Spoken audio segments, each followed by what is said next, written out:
Hello, everyone. My name is Milagros de Hoz. I'm a senior policy advisor at the Mayor's Office of Food Policy. Thank you, Thomas, for the invitation to come and speak to this great class on food governance. I'm really excited to come back. I'm a New School alumni. I was in the environmental what is it called? EPSM, Environmental Policy and Sustainability Management Program. It's been a while. And was always really interested in the connection between food and environment. So I'm really excited to be back at the New School virtually, but back nonetheless to talk to you all about the work that we're doing in New York City around food governance. But before that, I just wanted to tell you a little bit about myself. I'm originally from Buenos Aires, Argentina. I studied biology there. I don't know if many of you are also bio majors, but I always was worried about hunger and inequality, and definitely had this sort of naive idea of how science could fix that. If you've ever traveled in South America or Argentina particularly, most of the country population is in the main city, that is Buenos Aires.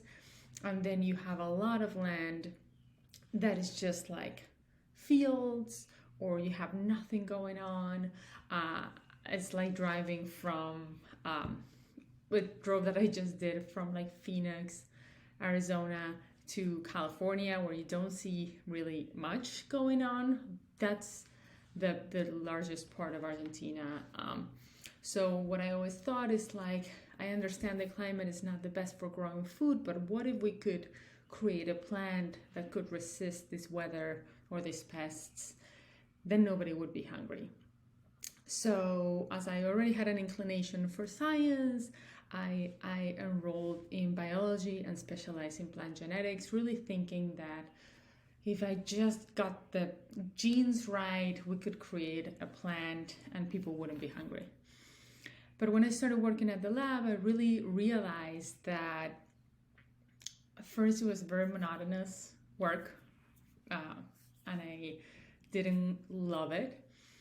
And then that the incentive and the people that were way more advanced in the lab than I was, really what their incentive was like publishing peer-reviewed articles on this work that they were doing. But it wasn't so evident to me. It's like, how is this knowledge that we're creating at the lab gonna help reduce hunger, right? How is this knowledge gonna get out of the lab and into the people that make decisions and could really influence people's lives?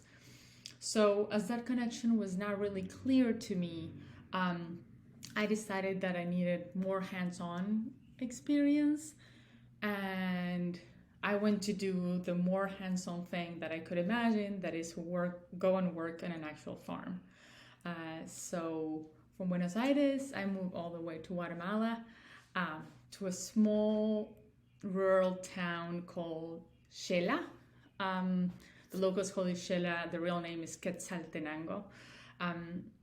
It's the second largest city in Guatemala, but it's still very, very small. I lived there, but actually traveled to a farm that was extremely, extremely remote. I would take what they call a chicken bus to the farm, 2 or 3 hours on the mountains to get to the farm where we were like doing tests for sustainable agriculture practices. And just to clarify, the chicken bus got its name because people would actually bring their chickens on the bus.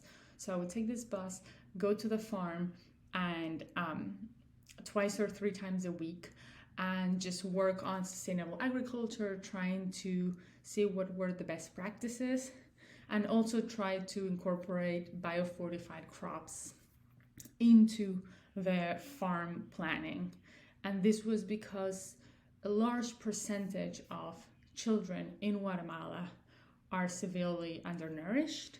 So this sounded like a great idea to first make sure that the kids were properly nourished by introducing more nutrition in the corn that they were eating. But also the idea was that their parents who were growing this corn would be able to sell it at a higher price and therefore make like a better like living for their whole family. But what happened is like in these trips back and forth from the farm to where I was living, I kept just having a lot of times in my hand and talking to farmers, right, in these buses. And really what they were saying is like there were so many other things that I wasn't even thinking about that really prevented them from having a living wage and to be able to support their kids' nutrition, that had to do with like the fact that they didn't have access to markets, the fact that the roads weren't paved properly, so truckers wouldn't come to pick their harvest, right? And the fact that there were a lot of policies in place that they really couldn't do anything about, but had a huge impact in their lives. So that was like another moment, just like the moment that when I realized in the lab that was not for me. There was another moment that I said, okay, so really a big player here is the government in terms of policies and the markets, right? Whether farmers have access to markets or not. So I decided to come to New York to study environmental policy and worked on a lot of different issues that have to do with like air quality, that have to do with like access to food. I work on social policy as well, but finally came back to really my love and passion, that is food policy, to try to like shape the food system within New York City, but also understanding the influence that New York City has in the region, in the country, and in the world, and what a great opportunity that is to make good change. So what I wanted to share with you today in this next half an hour is some of the work that is being done in New York City, not only by the Mayor's Office of Food Policy, but many, many other actors, other agencies, businesses, and international organizations to really try to turn around this very unsustainable, with poor nutrition food system that we currently have into something that is better for people and for the planet. So the first thing that I wanted to do is just to give you an overview that I know you're already very familiar with Food Forward. That is the 10-year food policy plan that New York City put together, but in collaboration with many, many stakeholders, from local organizations, union organizations, businesses and business associations, city agencies, and I don't know if I'm forgetting any other actors, but were key in shaping this 10-year food policy plan. So as I said, the topic of this class I know is food governance, and Thomas and Florence did a great job in speaking about that in the international context, and the role that businesses have to play in food governance. So here I just wanted to show you different ways in which businesses and CBOs play a role in food governance in New York City, and how they are key partners to the city if we do want to turn around this food system. So first way that Food Forward was created was very collaborative with multiple actors. So the process of creating the plan was extremely collaborative, and also in the plan you will see that there's the foundation for inclusive food governance in New York City. So just to give you an overview, there were over 300 individuals that contributed to the workshop. contributed to the plan in workshops, briefings, individual conversations that happened between the fall and winter of 2020. There was a lot of community-based engagement, and there were two key groups, or like actually the outcomes of previous conversations from Take Care New York, that was led by the Department of Health in New York City, that really took a look similarly to the COVID Task Force on Racial Inclusion and Equity, that took a deep look at who was being most impacted by the COVID pandemic. And that was not surprise to a lot of us, I think, especially that we're in New York City and studying, as you're studying at the New School, is that the finding was that the poorest neighborhoods were hit the worst by the COVID pandemic. And especially the Task Force on Racial Inclusion and Equity put forward 33 priority neighborhoods that we wanted to focus on also in Plan NYC, and I'll tell you how we're doing that. And then finally, something else that we took into account is the One NYC plan, that is New York City strategic plan, that I'll give you a little bit of a preview of a new plan that is coming out that is going to be called Plan NYC around Earth Week. So definitely, if you don't follow food policy or the city on Twitter or Instagram, do so, because there's going to be a new plan released in Earth Week. So a lot of people got involved, and why? Because food touches the city in a lot of different ways, right? The city plays a huge role in food assistance and benefits programs, but the same do retailers that accept EBT for folks who use SNAP. The city also does a lot of direct purchasing. The city feeds a lot of people in schools, in correctional facilities, in juvenile centers, and in hospitals, and in senior centers as well. So we have another lever to pull there. Then there's a lot of work that can be done around business support and regulation. I'll talk a little bit more about this. And lastly, as I said, as a city, we have a strong convening power to bring people together and put our heads together and think how we can turn this thing around.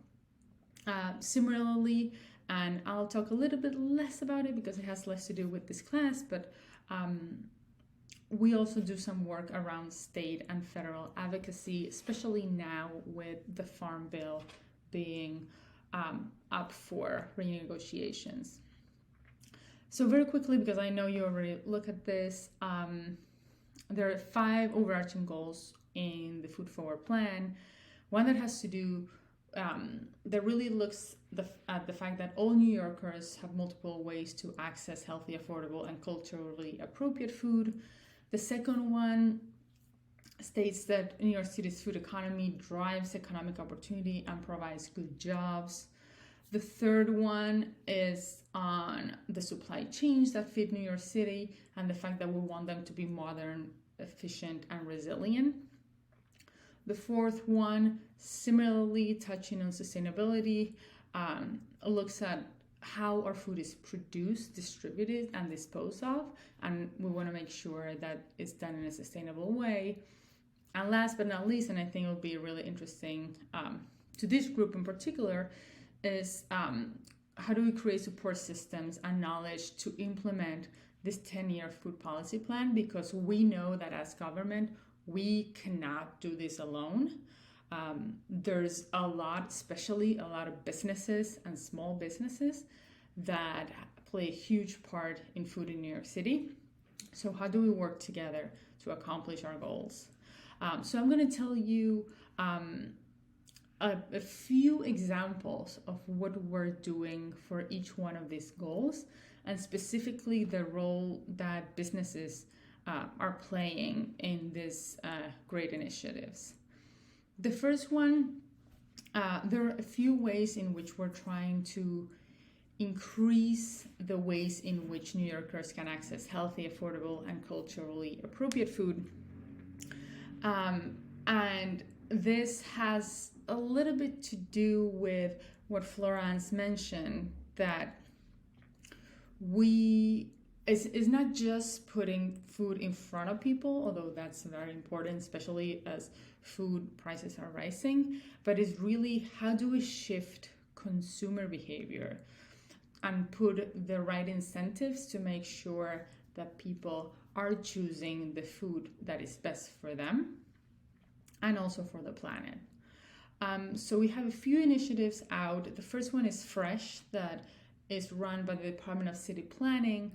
And this came out of a study that showed that many New Yorkers didn't have access to full service grocery stores. Sometimes you would go to neighborhoods and there aren't many grocery stores that not even Whole Foods, but like Seatown, Associated, Food Bazaar, you may not see those, but instead people would buy most of their food at convenience stores, even at gas stations, bodegas, etc. So Fresh provides a tax incentive and also some land use incentives for supermarkets that to be placed in these neighborhoods. So there are already 33 stores that have opened in these neighborhoods that were prioritized because they didn't have access to full grocery stores. Something else that we're doing in collaboration with food pantries is trying to increase the access that a lot of New Yorkers that use food pantries could have to fresh fruit and vegetables and products. By Community Food Connection, we are allowing and giving pantries the tools for them to purchase the food that they need and that is culturally relevant to the people that they serve. So instead of us as a city, deciding who gets what we do is provide the pantries with funding for them to choose what types of foods make sense for their communities. And this is something that the city has committed $53 million to continue throughout the next fiscal year. And then other programs that also have to do with increasing access and making it easier for people to make the right choice, the choice that is most nutritious for them and for their family, are Get the Good Stuff, groceries to go, health bucks, and over the counter. I'm going to talk a little bit about this, but you may have seen this. Health bucks is basically an incentive for people to spend their SNAP or EBT dollars in farmers markets, and it's a matching benefit for folks that buy at farmers market, veggies, or anything that is sold at farmers markets. Also, community-based organizations can request health bucks from the Department of Health to give it as a thank you for community participation in certain events. It's just an incentive for people to shop at farmers markets. And this, as you may know, really supports regional farmers who are selling at those farmers markets. Another initiative is Get the Good Stuff, also in partnership with supermarkets and food retailers.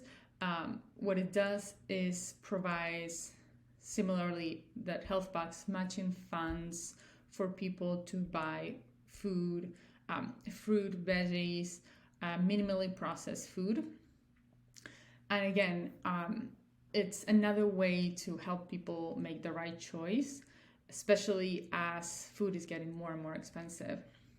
And then finally, very briefly, the over-the-counter. This is a very novel new initiative, also in partnership with Grow NYC and some health providers that people who have certain types of medical coverage, they are entitled to some over-the-counter benefits that they can spend on allergy medication or breakfast cereal.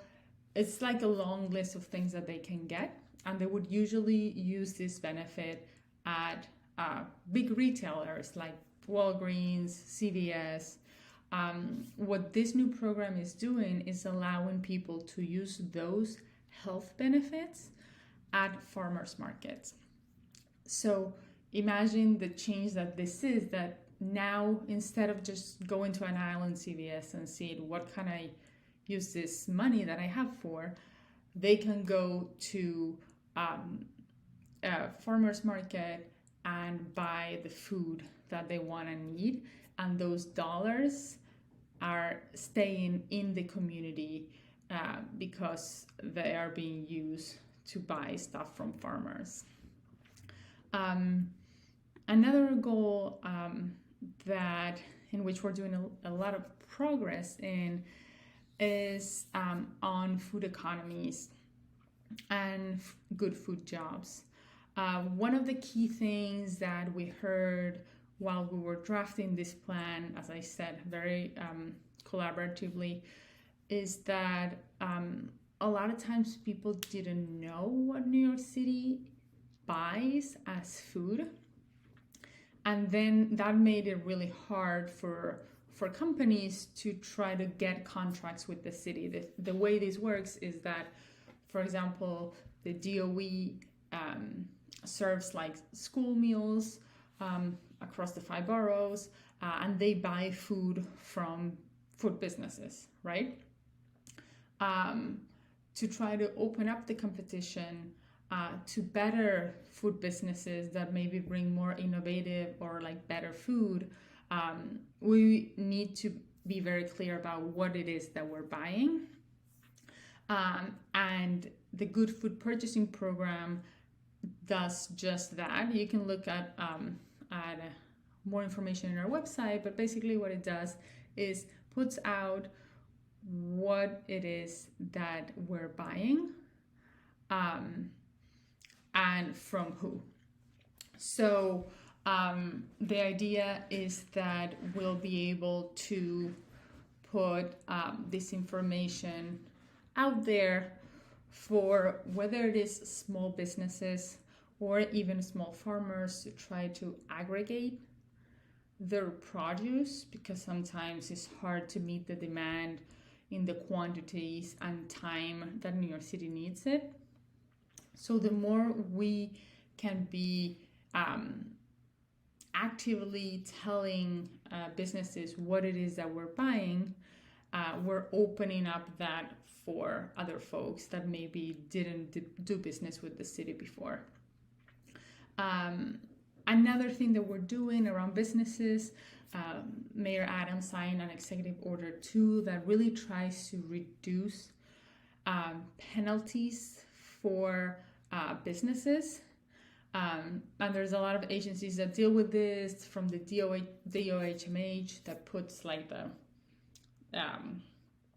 the food grades, in restaurants, to the Department of Environmental Protection, to the Department of Consumer and Worker Protection. So we're trying to make it easier for all businesses, but also for food businesses that are usually small businesses, to meet the regulations and not get hit with fines or other penalties. And then finally, something that I can talk a little bit about, we're working very hard to try to bring minority and women-owned business enterprises into the city.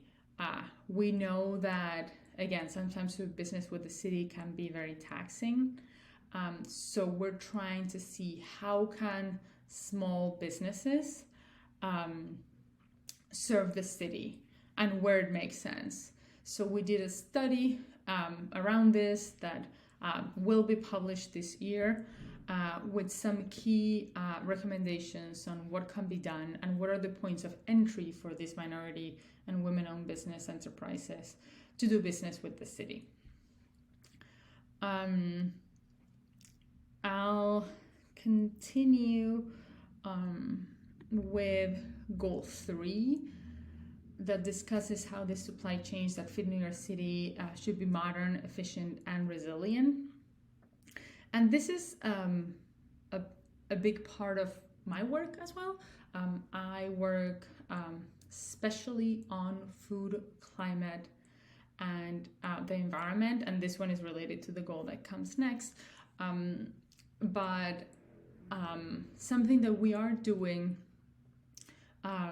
around food and climate is working with farmers in the watershed. I don't know if you're familiar. I didn't know this until honestly a few months ago. That New York City's food comes from upstate New York and is unfiltered. And the reason why we can drink it without it going through a ton of chemicals and filtration processes is because the city spends a lot of money helping farmers that are near our water catchment area to introduce best management practices, BMPs, and climate smart practices so that their agricultural activities don't contaminate the water and there isn't like runoff. So this is something that we're doing and we're going to continue to do and intensify even more. And also, again, one big component of good food purchasing, that's why I'm bringing it here again, is the fact that we want to make sure that we're buying food that is sustainable, that is good for the planet as well. And we're working with a few research groups, one at Colorado State and the other one at Cornell, trying to look at what is it that we're buying, what are the, if you wish, and let me backtrack a little bit. The way we, when we put out a contract, let's say the DOE needs to buy apples, a lot of people can bid on that contract. And we as a city have to make sure that we're protecting our budget and taxpayers' money. So what usually happens is that the business that offers the lowest price is the one that gets the contract.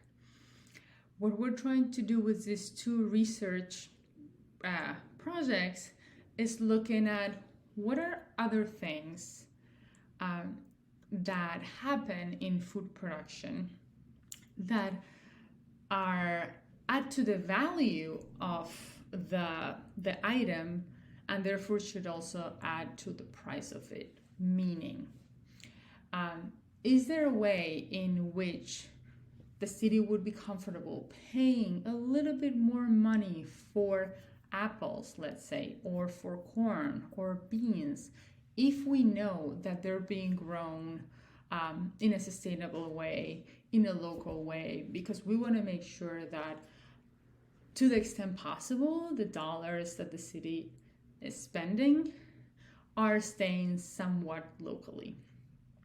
So this is something that, again, I'm really excited to see research coming out of the lab, and actually helping policymakers make the right choice. The fourth goal, and this has a lot to do with what Florence was mentioning about sometimes the private sector really taking a big step, especially towards sustainability, mostly because consumers are asking for that right now. So right now, we are looking closely at food and climate and are working with multiple international coalitions that I'm sure Thomas probably has mentioned already in this class, but we're working with the C40, specifically in their food systems working group with other agencies across the globe, because if you've lived somewhere else or if you are from somewhere else, you know that climate change is touching every single city. So we're all know what is coming. So we're all trying to figure out what can we do today to make sure that we basically aren't feeding the new climate crisis. So this is something also very new that we're doing is, as a city that is extremely dense, we have usually looked at our carbon emissions or greenhouse gas emissions as what happens in between the 5 boroughs, right? So we'll look at transit, energy, our buildings.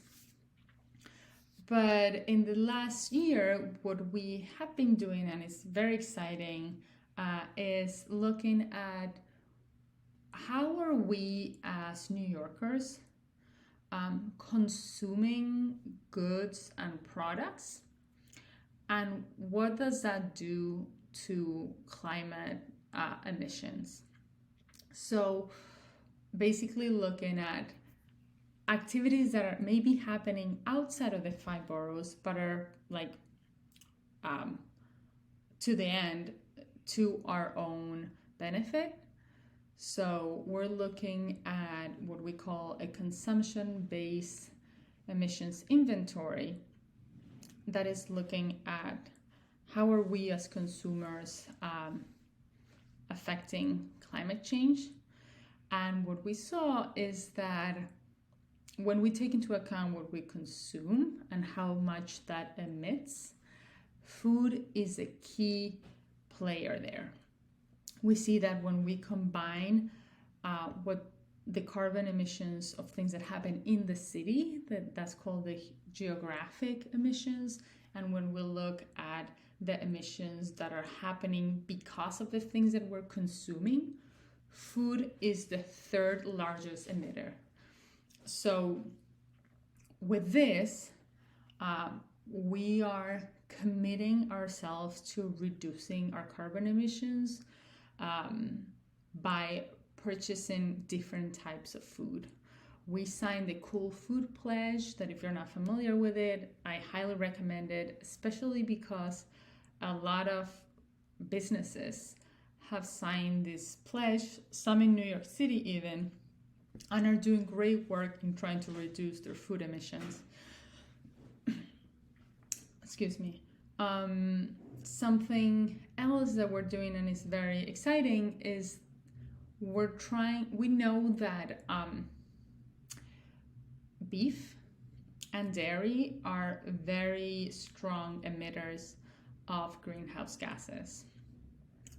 So in order to reduce our emissions and also to improve nutrition, we are doing plant-based default meals in all health and hospitals facilities for people who are patients and are eating meals at the hospital.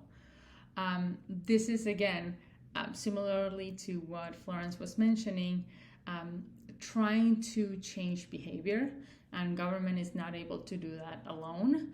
So we're working with hospitals and businesses to see how can we make more plant-based default meals so that people are not just seeing this at schools or at the hospital, but maybe they're seeing it at their job, at the food spot that they usually go to, and it's becoming more mainstream. And then finally, let me see if I can get my space out of this. The 5th goal is trying to support systems and knowledge to implement this 10-year food policy plan. To do this, we have launched a regional food working group that meets quarterly and talks about anything and everything that happens in New York City or in the region that have an impact in New York City food. We have participated, as I said, in businesses roundtables. Last week, we were at Google discussing how can we increase the consumption of beans in the city and beyond. Again, businesses are key partners, and not only businesses that sell food, grow food, process food, but also, as Florence was mentioning with Zara, businesses that serve food in their cafeterias, right?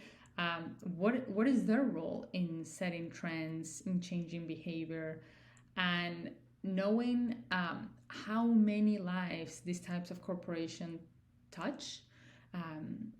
We cannot just pretend that we can change this around by ourselves, right? As government, we definitely need businesses because they bring a lot of expertise and innovation. So we're working with them to see how we can increase this consumption of beans, and it's very, very early on, but we've had very good conversations so far.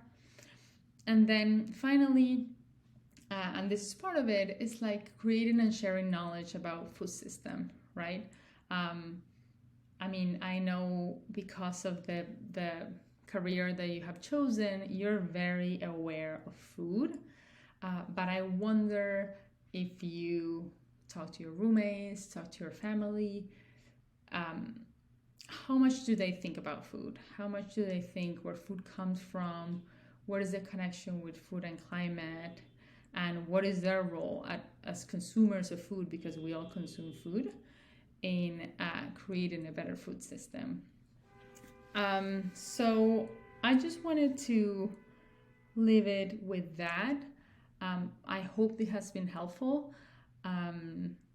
Again, it's a pleasure coming back to the new school. I actually just realized that I didn't leave my contact information, but because this is live, I'm gonna write my contact information here. So if you're interested in being in touch or want to learn more about it, definitely shoot me an email. There is that food policy, nyc.gov. And if you need more information about your papers or the briefings that you're working on, definitely our website. Let me go to that. Food policy is super, super good, has a lot of information. So use that as a resource for your work. So here we have information, resources, different programs. We have reports and data. We have put out 2 new reports in the past 2 weeks. This report, this is the plan that I know you're familiar with. This 5-borough food flow is extremely interesting, especially looking at the role that businesses play here. So it basically shows how food moves in New York City. And I think that as people who live in New York City and eat, this is interesting for everybody. But anyway, with that, I just wanted to thank you again for having me. Thank you, Thomas, for the invitation. And I wish you well.